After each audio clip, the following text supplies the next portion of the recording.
¿Qué tal?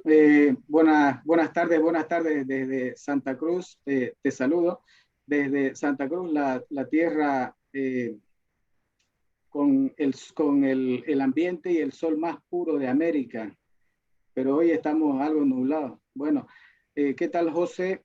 José Uriol, nuevamente, bienvenido. Te agradezco por estar con nosotros a nombre de Acadepec, que es la Academia de Posgrado y Educación Continua. Agradecerte por tu tiempo. No sé qué hora es, José, por curiosidad, en España ahora. Ahora mismo son las 12:25 de la noche. 12:25 de la noche. Estoy aprovechando tu tiempo y te estoy desvelando un poco. Disculpas por eso, José. Por segunda oportunidad que tenemos, y agradeciendo por tu presencia, por la predisposición también en transmitir el conocimiento que tenés y tu experiencia en este tema. Hoy quiero que hablemos de los criptoactivos de manera general. Y vamos a empezar. Tengo anotadas algunas preguntas, en realidad varias preguntas, y me voy a permitir leerlas algunas. Y quiero que iniciemos, por favor, para que nos definas justamente.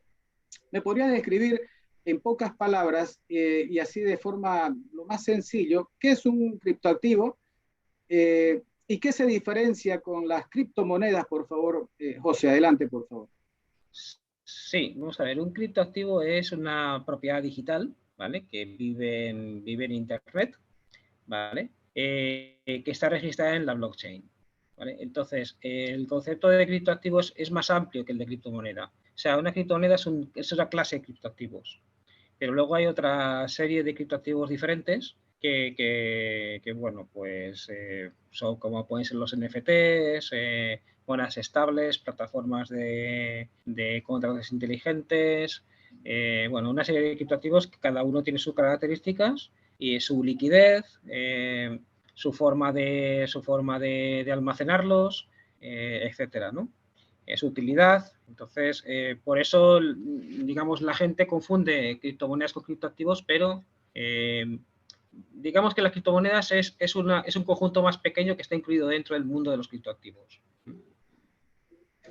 José, ¿cuál es la propuesta de aportación de valor de los criptoactivos frente a las finanzas tradicionales? Sí, a ver, aquí el problema de las finanzas tradicionales es que están centralizadas y controladas por un Estado. Entonces, el Estado decide si le conviene inflar el número de monedas, por ejemplo, o el número de inflar una determinada moneda de curso legal. Bueno, todos estamos acostumbrados, sobre todo en Hispanoamérica, a unas inflaciones muy altas. Las inflaciones muy altas realmente son un fenómeno monetario. Lo que ocurre es que el Estado, por lo que sea, le conviene imprimir dinero de la nada, ¿vale? Y puede hacerlo porque tiene prerrogativa estatal para hacerlo. Los criptoactivos, como son, digamos, son propiedades que están fuera del control estatal, no tienen ese hándicap, es decir, no están controladas por una decisión central, sino que hay comunidades, por ejemplo, hay proyectos en los que la comunidad decide pues si se emiten más criptoactivos o menos criptoactivos. O sea, es un control mucho más democrático y digamos, y en manos de la gente que son usuarios, de los usuarios de cada criptoactivo en particular, ¿no? Entonces, bueno, tendría que hablar de cada criptoactivo en particular para saber exactamente o para dar a conocer exactamente cómo funcionan. Pero básicamente es eso. La propuesta de valor es dar a la gente el control sobre sus propiedades, ¿no? sobre su propiedad digital.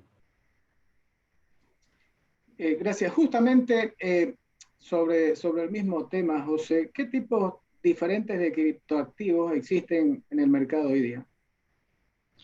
Sí, vamos a ver. Básicamente hay 4 tipos de criptoactivos, ¿no? Por un lado tendríamos las criptomonedas puras y duras, ¿vale? Como podría ser Bitcoin, XRP, por ejemplo, también es otra criptomoneda. ¿Vale? Las criptomonedas tan solo se pueden o transferir a otra persona, ¿vale? A cambio de como si fuese dinero, ¿no? A cambio de un servicio, de un bien, o almacenar. Es decir, pero no se puede hacer inversiones, por lo menos en la versión nativa de ese tipo de activos, ¿no? O sea, el principal que todos conocemos es Bitcoin, ¿no? Luego tenemos, por otro lado, tenemos las plataformas de contratos inteligentes, que estas sí que permiten, digamos, utilizar, bueno, las plataformas tienen dentro de lo que es su propio código, permiten la introducción de programas, ¿vale? Que a su vez permiten hacer finanzas, o sea, permiten inversiones, permiten prácticamente todo lo que vendría a ser un sistema bancario, lo que hace un sistema bancario tradicional, pero fuera del sistema bancario. Luego, por otro lado, están las monedas estables. Las monedas estables son monedas, pero que no están sometidas a las fluctuaciones de oferta y demanda, sino que lo que hacen es anclarlas a una moneda fiat tradicional, ¿vale? A través de una serie de mecanismos y luego tenemos los NFTs, que son activos digitales únicos. O sea, básicamente vendrían a ser esas las cuatro clases de criptoactivos que ahora mismo existen.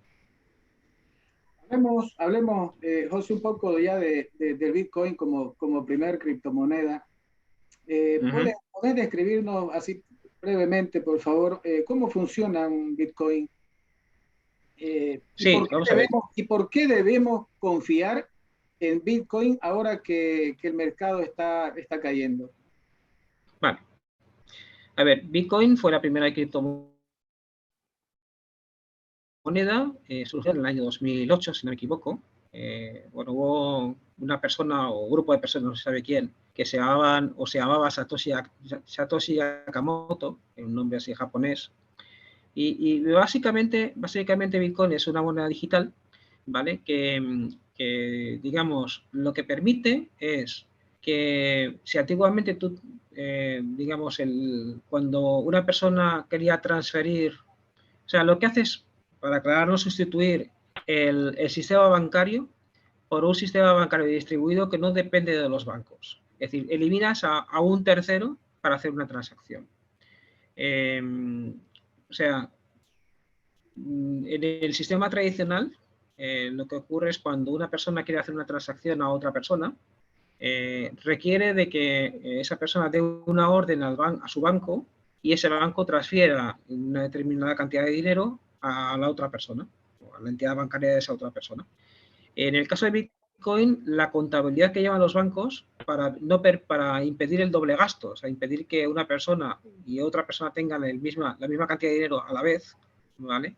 En lugar de llevarle a un banco, lo lleva una red de ordenadores distribuida por todo el mundo, ¿vale?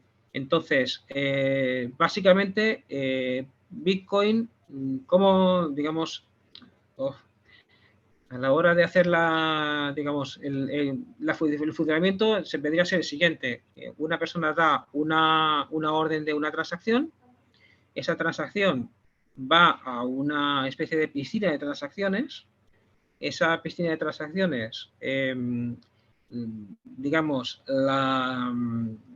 los mineros, que son los que proporcionan la seguridad de la red, seleccionan las transacciones dentro de unos bloques, ¿vale? Validan el bloque y cuando un minero ha validado el bloque, lo manda a todo el resto de la red y una vez que la red da esa transacción por buena, la transacción es válida y digamos, y toda la red acepta digamos, que se ha producido esa transacción.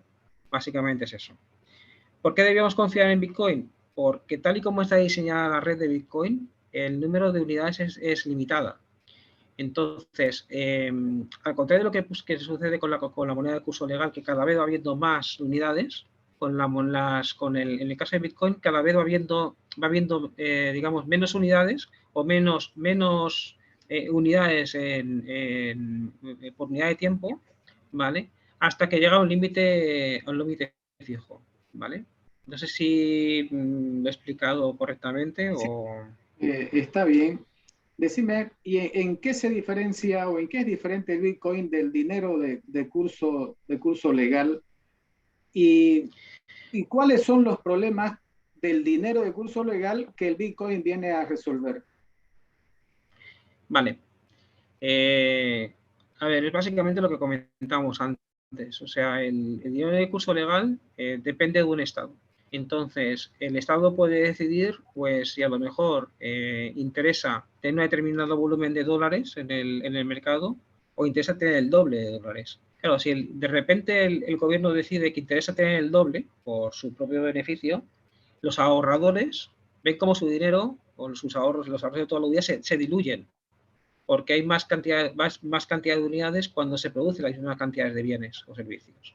Sin embargo, con Bitcoin en Bitcoin el límite de número de unidades es fijo. De hecho, ahora tenemos unos 19 millones de unidades en circulación y el máximo va a ser 21 millones de unidades que llegará sobre el año 2140. Entonces, ¿qué ocurre? No hay ningún gobierno que pueda decir, oye, mira, me interesa que mañana, en lugar de 21 millones, haya 42 millones de bitcoins. Eso lo que hace es que, digamos, tienden a conservar a largo plazo valor. Otra cosa es el precio que en cada momento haya por una determinada, porque el precio lo fija la oferta y demanda. Pero a largo plazo, como el número de unidades es fijo y no depende de nadie, de ningún elemento externo, tienden a conservar el valor, ¿vale? Y tienden cada vez a ser más escaso. Por eso, a los que, digamos, sobre todo a las personas que viven en países en los que los estados deciden unilateralmente toman decisiones que afectan a los ahorros de la gente o al valor del dinero, el Bitcoin yo creo que es una interesante alternativa para conservar valor. Al final, a ver, José, ¿cómo es que se puede adquirir un Bitcoin? Bueno, pues la forma más sencilla de adquirir un Bitcoin o una fracción de Bitcoin, porque el Bitcoin es fraccionable. ¿Ya? O sea, uno puede comprar, por ejemplo, $1, un céntimo de dólar, o sea, un centavo de Bitcoin. ¿Ya? Bueno, pues lo que hay que hacer es acudir a un exchange. Un exchange es una casa de intercambio, ¿vale? Los exchanges son empresas centralizadas que lo que hacen es, bueno, pues uno introduce moneda de curso legal y puede comprar bitcoins al valor del mercado.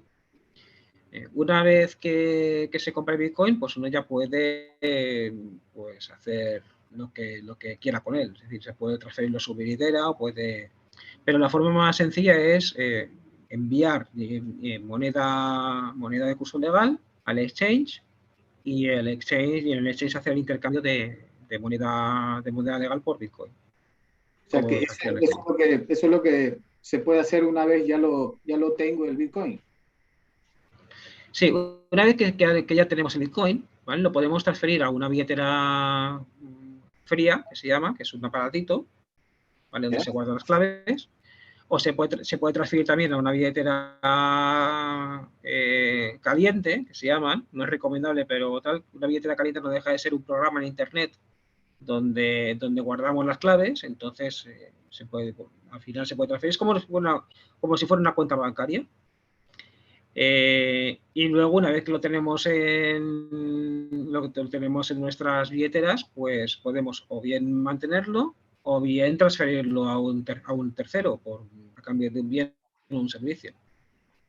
Eso, ¿vale? O bien, luego, digamos, aprovecharnos de la volatilidad del mercado, ¿vale? Si adquirimos el Bitcoin a un precio bajo, pues por ejemplo como ahora, podemos esperar a que suba de cotización en el mercado y luego venderlo más adelante o pedir un préstamo con cargo a los bitcoins que hemos adquirido para adquirir, o sea, para conseguir dinero de curso legal o lo que sea. Hay miles de posibilidades una vez que tenemos el activo.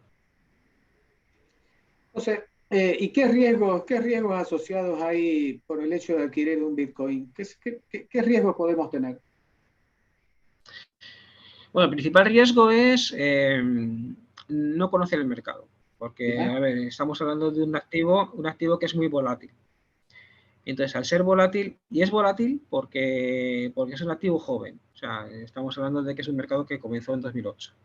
Entonces, al ser tan joven el mercado, es un mercado que tiene poca capitalización, o sea, hay poco dinero comparado, por ejemplo, con la bolsa tradicional. Al haber poco dinero con la bolsa tradicional, cualquier venta, digamos, venta de un gran volumen o una compra de un gran volumen de unidades, hace que varíe rápidamente el precio. La gente que no está acostumbrada a este tipo de mercados, que son muy volátiles, pueden entrar en pánico. y pueden provocar ventas en cascada, que es lo que está sucediendo ahora mismo. El riesgo es no conocer el mercado y vender cuando no se debe. Es decir, vender barato cuando se ha comprado caro, produciendo pérdidas. Ese es el mayor riesgo. Perdón, ¿y por qué tiene tanta volatilidad el mercado, José? Precisamente por eso, porque es un mercado muy joven, tiene poca capitalización de mercado y es fácil de que lo que llamamos ballenas, digamos, un actor que tenga mucha capacidad de compra o que tenga mucho volumen o tenga que tenga muchos bitcoins, que sea propietario de una gran cantidad de dinero en bitcoin, puede hacer una venta súbita o puede hacer una compra súbita, y eso lo que puede hacer es variar el precio de forma muy rápida.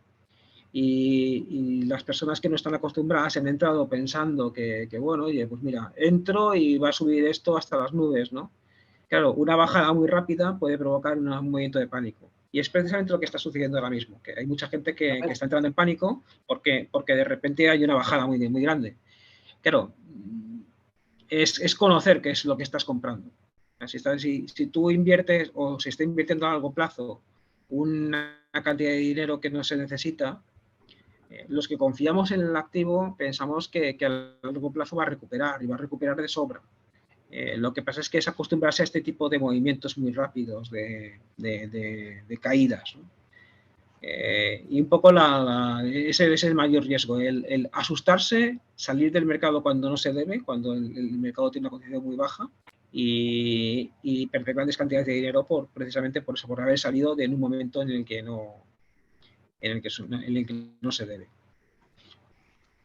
Respecto de los otros tipos de criptoactivos, ¿qué es una plataforma de contratos inteligentes? Vale. A ver, Bitcoin, ¿vale? En este caso, es simplemente una cadena de bloques, ¿vale? O sea, en el Bitcoin, lo que hay en los bloques solamente son transacciones, no hay nada más, no hay ningún tipo de información más. Sin embargo, hay otras cadenas de bloques, otras blockchains, por ejemplo, la principal es Ethereum, ¿vale?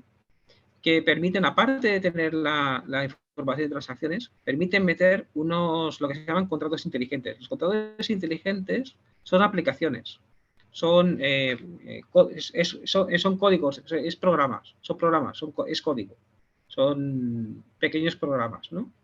Esos programas, agrupados o no agrupados, permiten hacer cosas.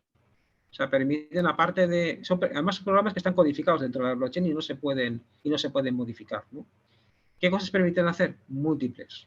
O sea, permiten crear plataformas de inversión, permiten hacer plataformas de intercambio de activos, permiten hacer plataformas de préstamo bancario, incluso permiten hacer, ya hay plataformas que han nacido de opciones y futuros, de venta, digamos, o compraventa de activos con apalancamiento. O sea, se está creando todo un sistema o un mundo, digamos, de productos financieros asociados digamos, a este tipo de plataformas. José, ¿podés describirnos, por favor, cómo funciona Ethereum? Hemos oído hablar por ahí de Ethereum, incluso hasta de Ethereum 2.0. ¿Podrías decirnos qué es, por favor, y qué problemas nos soluciona?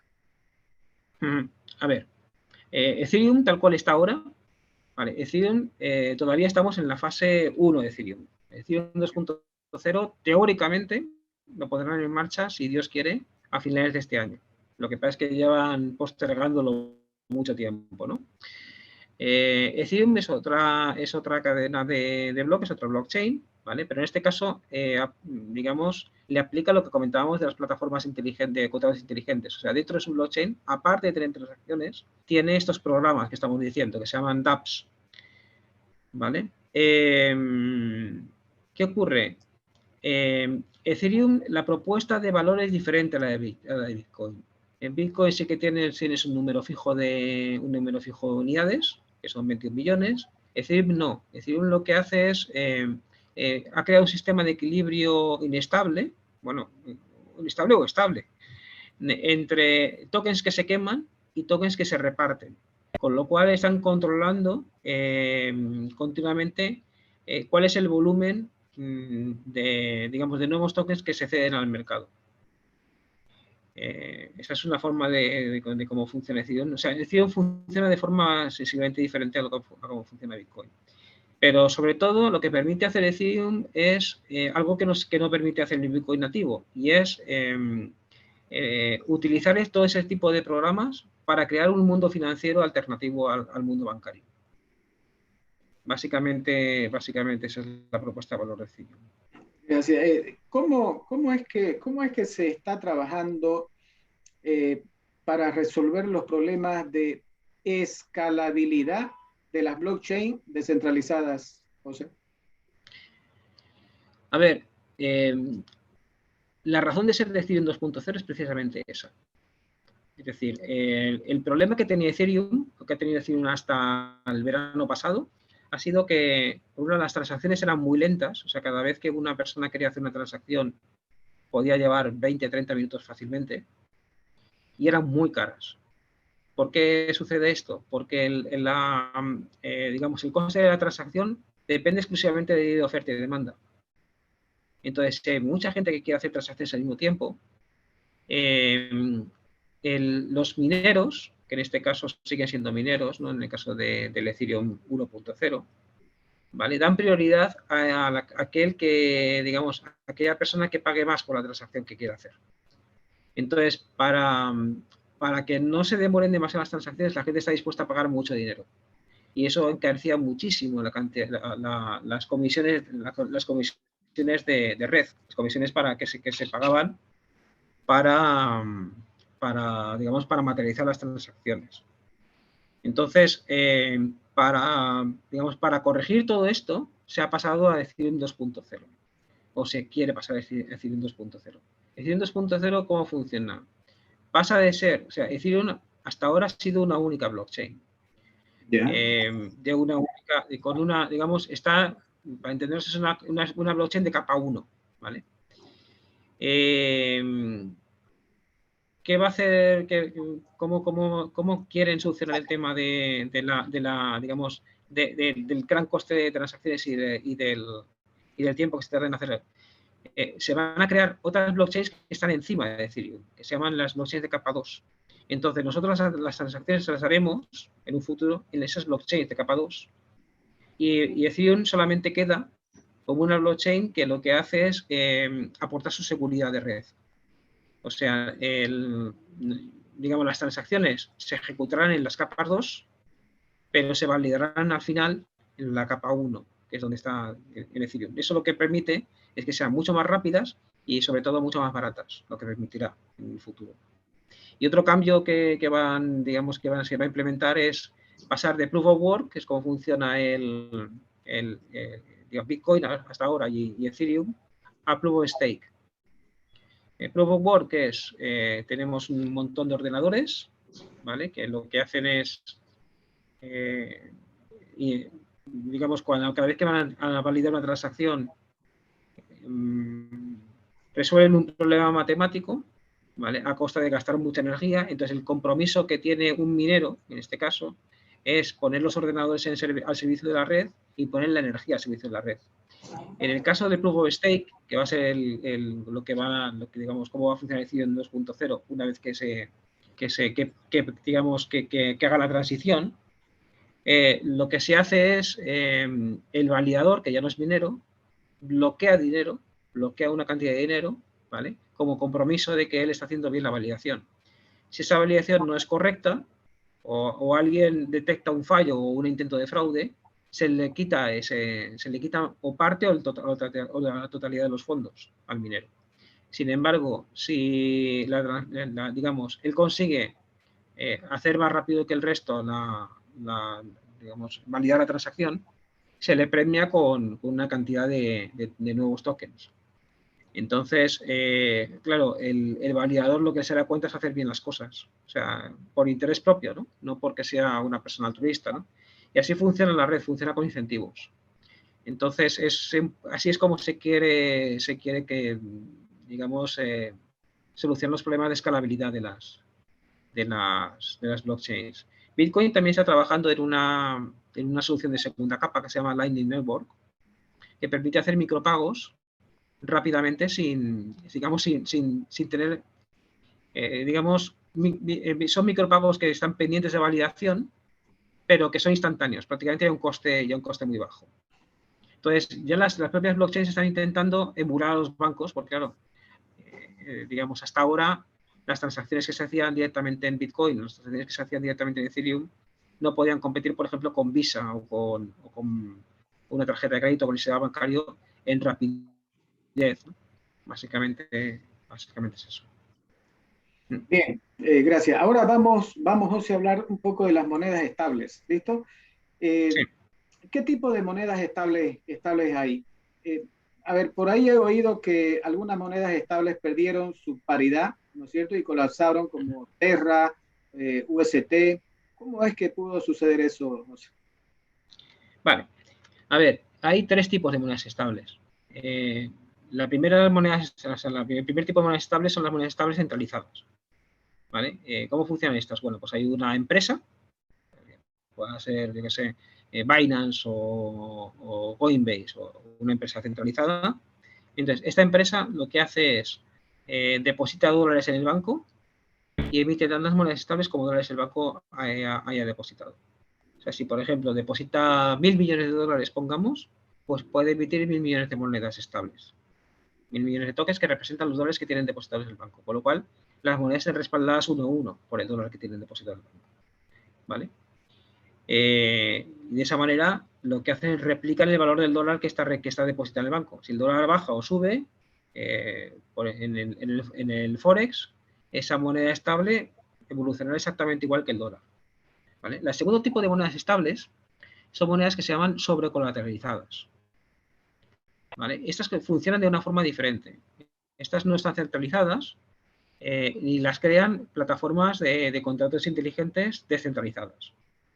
¿Vale? El ejemplo más, digamos, más paradigmático de este tipo de monedas es el DAI, DAI, ¿vale? Y esta también replica el valor del dólar.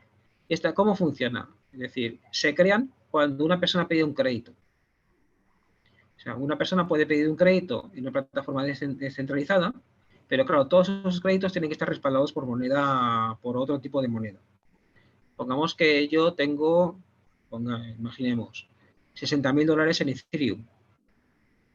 Entonces yo puedo pedir un préstamo de 20.000 dólares en DAI, que vale 20.000 dólares, y dejar bloqueados 60.000 dólares en Ethereum en esa plataforma. Como hay mucho más dinero en Ethereum que lo que yo pido prestado, ya está respaldado ese dinero. O sea, tiene un respaldo real. ¿Qué pasa cuál es el problema? El problema es que si esa valoración de Ethereum, porque Ethereum va fluctuando el valor, si Ethereum baja de una determinada cantidad, alguien puede liquidar mi Ethereum. O sea, alguien puede vender el Ethereum mío en el mercado, ¿vale? Dejarme a mí con mis DAI, ¿vale? Vender el Ethereum en el mercado para recuperar el valor del préstamo, ¿vale? Con una penalización además. Pero bueno, estas también son relativamente seguras porque están respaldadas por un valor real. O sea, en el caso de que el valor de la moneda de respaldo baje por debajo de un determinado umbral, la moneda de respaldo automáticamente la liquidan en el mercado, con lo cual se recupera ese contravalor. ¿Vale? O sea, que son completamente seguras. Luego están las algorítmicas, y esas son las que tienen el problema. Las algorítmicas se basan en un algoritmo matemático, o sea, un programa que lo que hace es que dos monedas, una, ¿cómo se llama? Una volátil y una estable, estén en equilibrio, ¿vale? De tal manera que cuando, por ejemplo, el precio de la estable tiende a subir, lo que hace es se crean más monedas de la estable y se destruyen monedas de la volátil, unidades de la volátil, de tal forma que al final, al haber más unidades de la moneda estable, bajan artificialmente su precio. Y de forma contraria, si el precio de la moneda estable tiende a bajar, lo que ocurre es que lo que hacen es destruir tokens de la estable, ¿vale? Para producir tokens de la volátil. De tal forma que al final la volatilidad de la estable se la come la volátil. O sea, la transfieres a la volátil, básicamente. La volátil tiene la volatilidad de las dos. Vale, todo esto funciona perfectamente mientras la volátil la mantengas en un precio alto. ¿Qué ocurrió con Terra Luna? Lo que ocurrió con Terra Luna es que hubo un pánico. Y al haber ese pánico, bueno, dicen que por un ataque. Yo creo que sí, que algo, cuando el río suena, agua lleva, como dicen, ¿no? Así es. Entonces, al producir ese pánico, empezó a bajar de golpe en la cotización de la volátil. De tal manera que al bajar de golpe la cotización de la volátil, no fue capaz de reproducir este mecanismo, una vez que la volátil había bajado por debajo de un determinado valor, ese mecanismo dejó de funcionar. Y la estable perdió la paridad con el dólar. La intentaron recuperar a base de vender bitcoins que tenían en cartera los gestores de esta moneda. Pero no les dio tiempo porque el pánico fue tal que aún así, incluso vendiendo los bitcoins, no pudieron recuperar el valor de mercado. Ahora mismo la moneda UST ha desaparecido, pero ya digamos los últimos días que estuvo operativa, pues de valer $1 llegó a valer pues 5 centavos. O sea, hubo gente que perdió el 90% o 95% de lo que había invertido.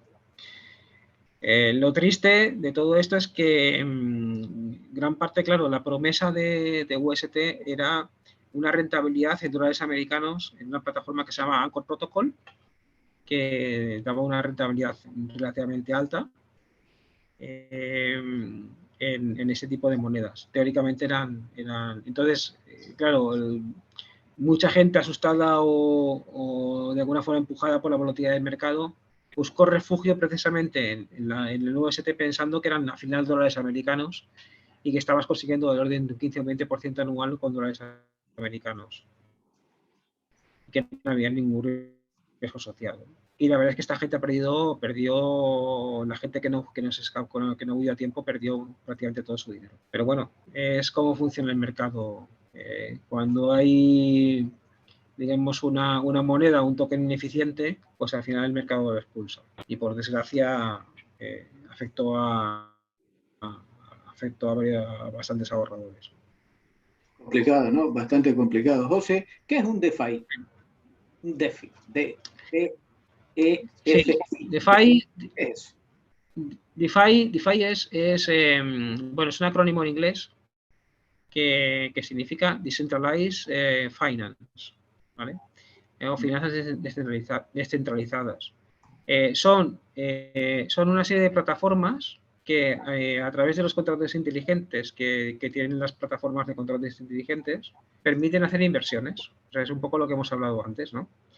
¿Qué permiten? Pues hacer swaps, hacer pues, todo lo que se puede hacer en la banca tradicional se puede hacer, incluso más productos financieros se pueden hacer en los productos DeFi. ¿Cuáles son las principales inversiones, José, que se pueden hacer, en DeFi? Sí. A ver, pues las más comunes, ¿vale? Están las plataformas que se llaman de lending. El lending en inglés significa prestar. Son plataformas en las que se puede prestar y tomar prestado dinero en criptoactivos. Es decir, uno puede o bien ceder dinero a la plataforma para que la plataforma lo preste, como si fuese un banco, exactamente igual. Deposita uno dinero y luego puede pedir un préstamo en otra moneda. Entonces, naturalmente, cuando uno deposita dinero, digamos, se le da un interés como remuneración por haber depositado dinero en la plataforma, y cuando uno pide dinero prestado, pues como no puede ser de otra manera, el protocolo le solicita interés. Hay que pagar un interés por pedir dinero prestado. Como las plataformas descentralizadas, a diferencia de los bancos, no tienen nuestro nombre, no saben quiénes somos, no saben si tenemos nómina, si trabajamos, en qué condiciones personales estamos y tal, La única manera de solicitar un préstamo en ese tipo de plataformas es utilizando colateral. Entonces, el dinero que nosotros depositamos en un lado de la balanza nos sirve como garantía para poder solicitar un préstamo en el otro lado de la balanza. O sea, se puede, digamos, de alguna forma jugar con préstamos y colateral. ¿Vale? Estas son las plataformas de lending. Por otro lado están las plataformas de los DEXs. Un DEX es una plataforma de intercambios, un exchange, pero descentralizado. ¿Estas que permiten? Pues cambiar una moneda por otra, como los exchanges normales. Es decir, lo que pasa es que no te permiten cambiar moneda fiat, o sea, la moneda de curso legal no la podemos utilizar en exchanges descentralizados. Solamente podemos entrar con, digamos, con criptoactivos que cambiamos o con una criptomoneda que cambiamos por otra. O sea, nos interesa cambiar un Bitcoin por un Ethereum. Pues entramos en un DEX estos y lo cambiamos. ¿Vale? ¿Qué ocurre? Que cada vez que una persona cambia una moneda por otra, ¿vale? La plataforma cobra una comisión, ¿vale? Y esa comisión, una parte de la misma, ¿vale? Va a los market makers. Los market makers son aquellas personas que ceden su liquidez a la plataforma, ¿vale? ¿Quién puede ser market maker? Cualquiera. O sea, en la inversión principal es uno que si tienes una determinada cantidad de liquidez en determinados activos, se los cedes a ese tipo de plataformas de cambio, ¿vale? Y entonces ellos utilizan tu liquidez para permitir los intercambios y a cambio te dan una remuneración en función de la gente que va entrando. Las comisiones que van pagando te las van depositando en tu billetera, ¿no? Otra posibilidad es que en aquellas redes que son proof of stake, por ejemplo, pues tipo Ethereum, tipo Phantom, pues hay varias que son proof of stake. Lo que puedes hacer es ceder dinero ceder dinero a los validadores. O sea, los validadores cuentan con un dinero propio que ellos bloquean, pero a su vez un externo puede proporcionarles capacidad de bloqueo adicional. Y eso les permite conseguir más fees, o sea, más recompensas, ¿vale? Claro, parte de esas recompensas van a la persona que les ha cedido ese dinero. Entonces, esas son básicamente las tres principales formas de inversión que hay en DeFi. Hay otras muchas más. Hay opciones y fondos descentralizados, hay agregados de liquidez, hay otras muchas más tipos de inversión, pero básicamente los principales son esos tres. ¿Y cuáles serían las ventajas de invertir en DeFi respecto de las finanzas tradicionales, por ejemplo? A ver, la principal ventaja es la descentralización.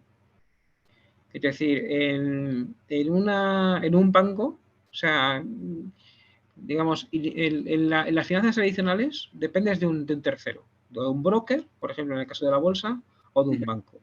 Y al final, las acciones que tú compras, las depositas en el broker. O sea, es el broker al final el que tiene el control último sobre las acciones. Es cierto que tú le das órdenes al broker y el broker tiene que ejecutar tus acciones, pero al final es él el que custodia tus activos. En el caso del banco exactamente lo mismo. O sea, uno compra un fondo indexado, y ese fondo indexado lo custodia el banco. Y es el banco el que al final toma las decisiones sobre qué comisiones te cobra por tener depositado el fondo indexado en tu cartera de inversión dentro del banco. Es decir, tú al final dependes de un tercero. Por ejemplo, el banco, tú le puedes dar una orden de venta y el banco decir, no, quieto, esa orden de venta la ejecutaré mañana.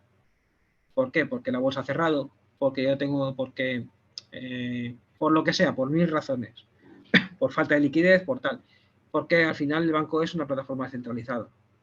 Vale. ¿Qué ocurre? En las finanzas descentralizadas eso no sucede. Es decir, al final no hay nadie en el otro lado de la ventanilla, no hay ningún banco. Tú eres responsable de lo que tú estás haciendo. Entonces, son contratos inteligentes. Los contratos inteligentes son programas. Los programas, si están programados para hacer una determinada cosa, la van a hacer. Si están programados para darte una rentabilidad por hacer una determinada inversión, te la van a dar. Y si están programados para, por ejemplo, un corralito en una plataforma descentralizada es imposible. En una centralizada sí, aunque sea de criptomonedas. En una centralizada no. ¿Por qué? Porque está programado y no se puede cambiar el programa. Por tanto, cuando tú le solicitas digamos, le solicitas a la plataforma que te devuelva tus fondos, la plataforma te devuelve tus fondos. A no ser que te haya dicho con anticipación que tú tienes que tener esos fondos bloqueados en determinado tiempo, por lo que sea. Pero te lo dirá antes, te dirá, este fondo para recuperarlo necesitas 7 días y vas a tenerlo bloqueado 7 días, ni uno más ni uno menos. Esa es la diferencia. O sea, no tienes a alguien que pueda unilateralmente fijarte las condiciones. José, pero ¿y cuáles serían los riesgos en todo caso de invertir en DeFi? Los hay y son importantes. A ver, el primer riesgo es que, como en todo, hay ladrones. Bueno, los timos los engaños en todo este mundo de las criptomonedas o de los criptoactivos se llaman scams. Un scam es pues, alguien que decide robar a su prójimo y programa una plataforma que está pensada para llevarse el dinero de la gente. Entonces, ¿qué es para evitar todo esto? ¿Qué hay que hacer? Pues intentar entrar a través de listados de plataformas seguras y sobre todo comprobar si están auditadas o no están auditadas las plataformas. Una plataforma auditada que lleva funcionando mucho tiempo, es complicado que la persona que la haya puesto en funcionamiento sea un amigo de lo ajeno, ¿no? O sea, una persona que quiera robarte tus fondos. Luego, el segundo riesgo es que un tercero lo hackee un contrato inteligente y que al final acabe haciendo que la plataforma haga algo a lo que no estaba programado. Esto puede pasar porque los contratos inteligentes son públicos, son de código abierto y entonces, pues si alguien descubre una vulnerabilidad, pues podría suceder, ¿no? A ver, las que están auditadas y es lo de siempre, ¿no? Si están auditadas y tal, es más difícil o bastante más difícil que esto suceda. O sea, lo que hay que ir a son plataformas que tengan mucho dinero bloqueado, que hayan funcionado durante más tiempo, que lleven funcionando, o sea, que tengan hecho sus auditorías, que las auditorías sean externas y con eso minimizamos este riesgo de.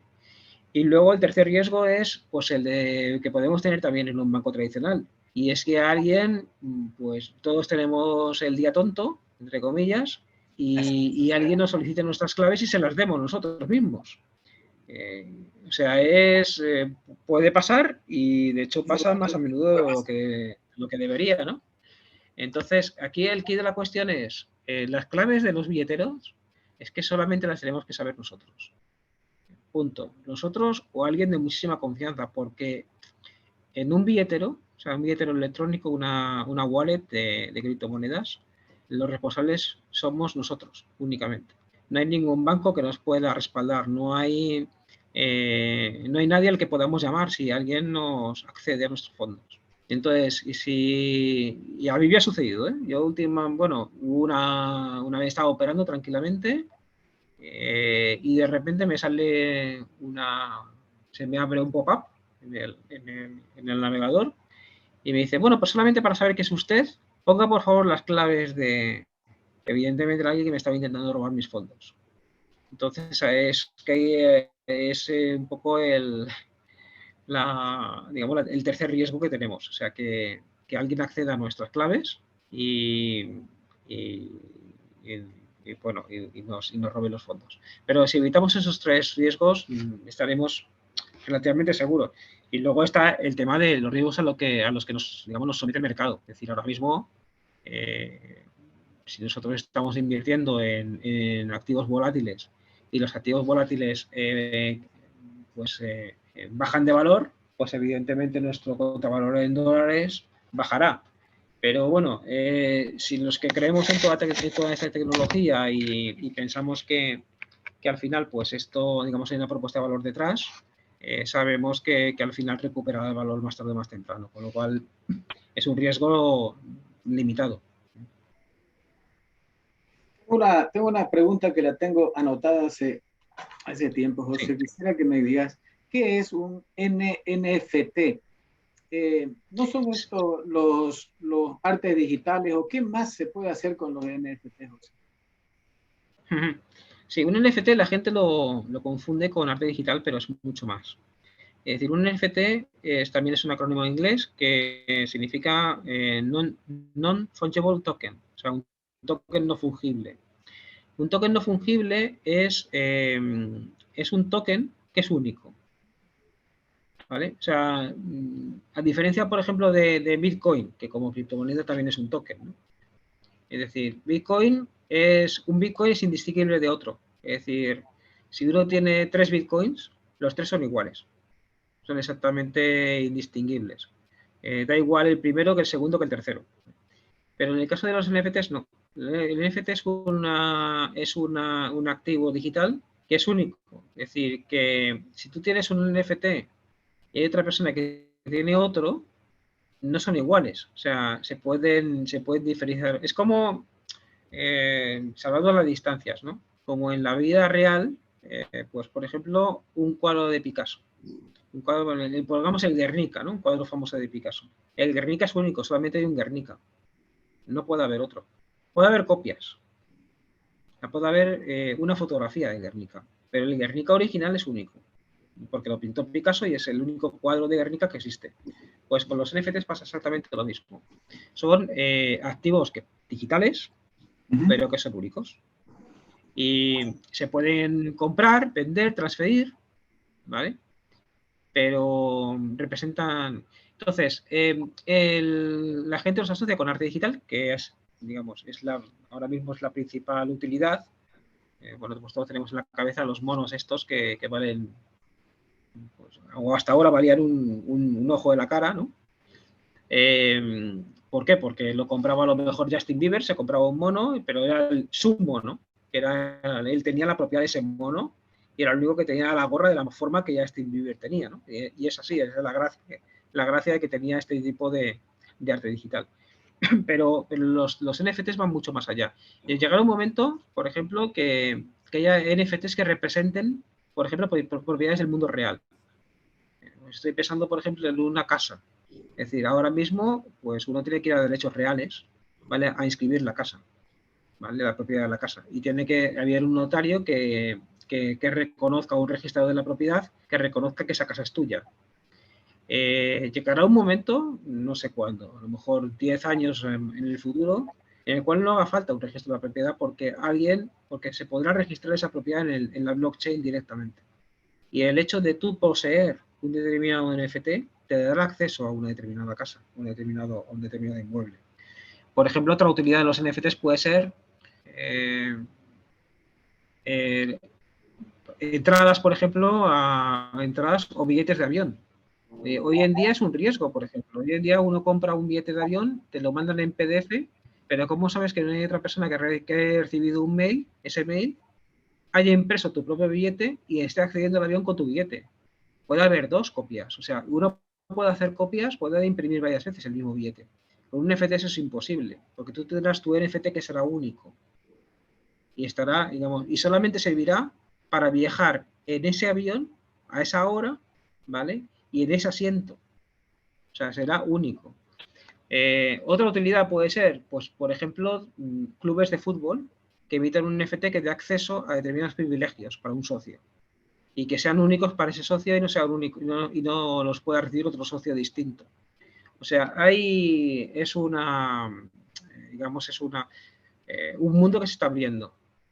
Por ejemplo, otra utilidad en el metaverso. O sea, ahí ahora mismo se están creando universos paralelos en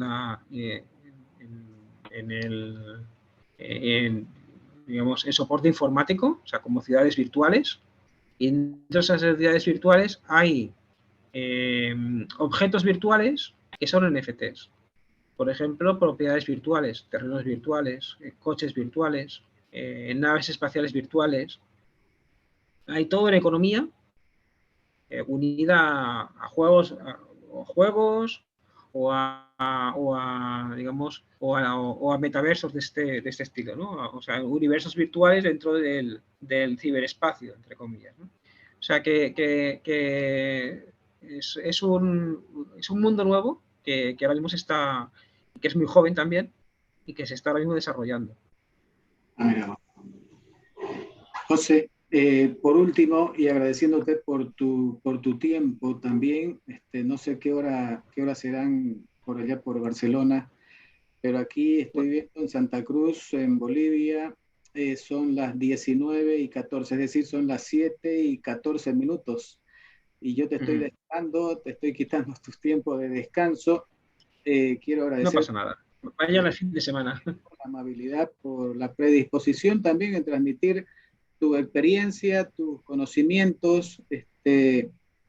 Por último, José, ¿qué les recomendarías vos a la gente que quiera incursionar, ¿no es cierto?, en el mundo de las criptomonedas? Esto ya para terminar.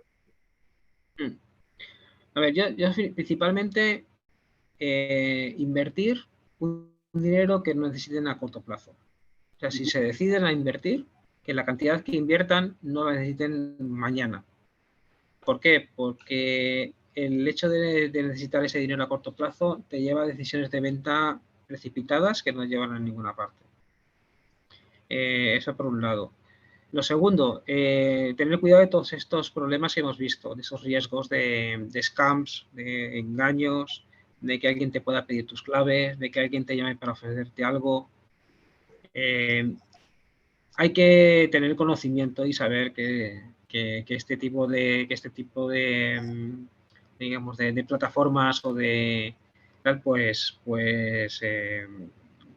pues que pueden en ocasiones, si no se entra con conocimiento y se entra sabiendo cuál es la vía de entrada y tal, puedes llegar a, digamos, a plataformas que lo que hagan es quedarse con tus activos, ¿no?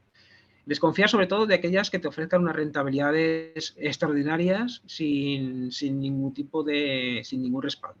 O sea, las rentabilidades en el mundo cripto son altas, pero tienes que saber cuál es, o sea, lo ideal es saber cuál es el mecanismo que está detrás para generar esa rentabilidad. Si son ¿cómo se dice? Comisiones que se le está cobrando al usuario de esa plataforma, pues ya sabemos que esas comisiones son las que nos están pagando nosotros, nuestras recompensas, ¿no? Si son recompensas que da la plataforma generando inflación sobre su moneda, también sabemos de dónde viene. Pero, por ejemplo, ese tipo de plataformas que, pues como, salvando las distancias, como la de esta que comentábamos, de Anchor Protocol, que no se sabía de dónde sacaba la rentabilidad, que al final la duda es si esa rentabilidad venía de los nuevos clientes, etcétera, pues normalmente suelen dar muy mal, suelen acabar mal, ¿no? Y bueno, básicamente es eso. Y luego, paciencia y conocimiento. Es decir, saber en qué mercado nos estamos moviendo, saber que es un mercado joven, saber que es un mercado volátil, saber cómo funciona la volatilidad del mercado y luego paciencia. Es decir, las cosas no es meto $20 mañana y voy a ser millonario. Eso no va a suceder. Es decir, lo ideal es ir invirtiendo en una cartera sólida que vaya creciendo poco a poco, ir invirtiendo en proyectos que sean sólidos aunque de menos rentabilidad y bueno, y con eso al final conseguiremos, o por lo menos confío en que consigamos, en los que estamos metidos en esto, consigamos nuestros objetivos. Ese es el consejo que yo daría. Gracias, José. Como siempre, acá de PEC, gestionando y viendo, trabajando siempre en generar conocimiento. Muchísimas gracias por tu tiempo. Gracias a quienes nos siguen a través de las redes sociales también. Síganos. Estamos en Facebook, en Instagram, en YouTube. Síganos. Vamos a darles sorpresas pronto. José, ingeniero civil, consultor. Te agradezco mucho en esta oportunidad. Hemos estado hablando de un tema que es muy, muy interesante y pues no me queda otra que darte las gracias nuevamente. Para ser hasta otra oportunidad, José, estamos pendiente siempre de un contacto en cualquier momento. Hasta siempre. Muy bien, gracias.